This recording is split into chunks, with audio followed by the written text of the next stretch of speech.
Brilliance Audio.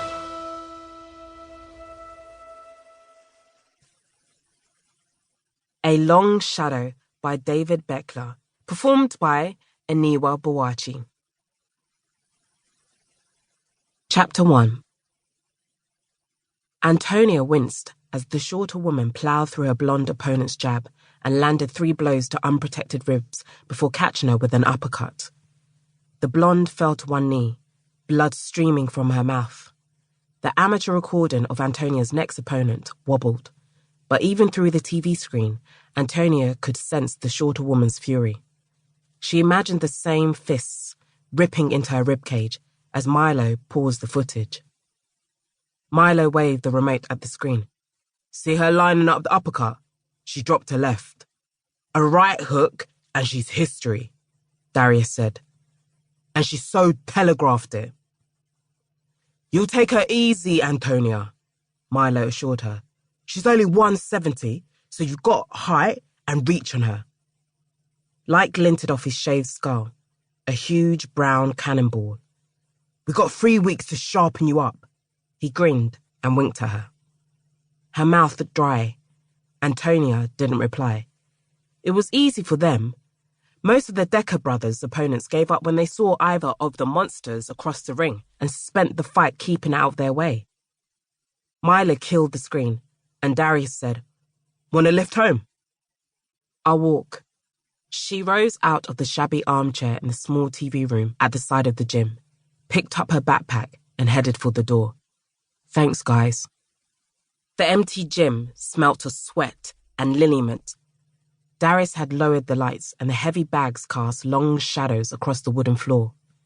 Her trainers made no sound as she reflected on what she'd watched. Despite the brothers' reassurances, Antonia wasn't sure she'd prevail against her unbeaten opponent. Although she'd sparred hundreds of rounds, she'd never fought someone fueled by so much anger. The memory of a coach load from the gym going to support one of the other fighters in his first bout still mortified her. Despite showing promise in training, he'd frozen at the first bell and had never since visited the gym.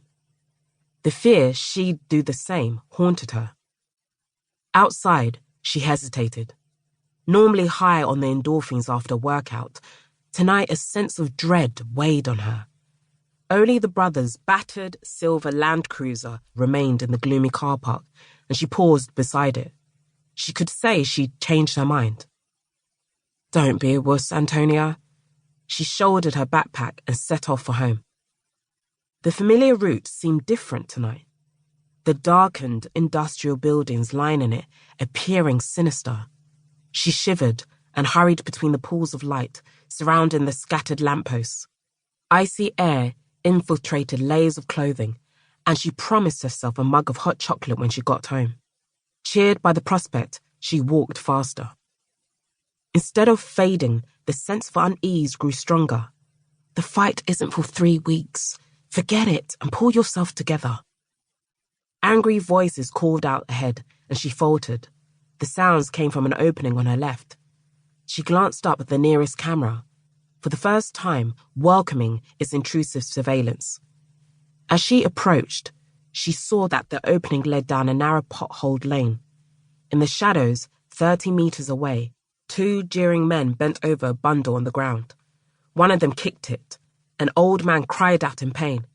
Antonia stepped towards them, shouting, "Leave him alone!" The men spun around, seeming unsurprised to see her, and she hesitated. Ignoring the old man, they advanced towards her. Chest thrust out and arms bent.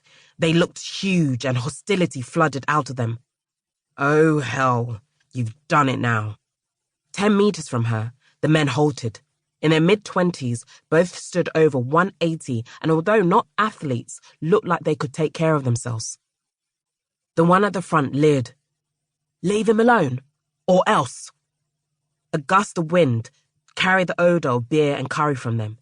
If she ran now, she'd get away, but she couldn't abandon an old man. Although the same height as the one who spoke, she was half his bulk.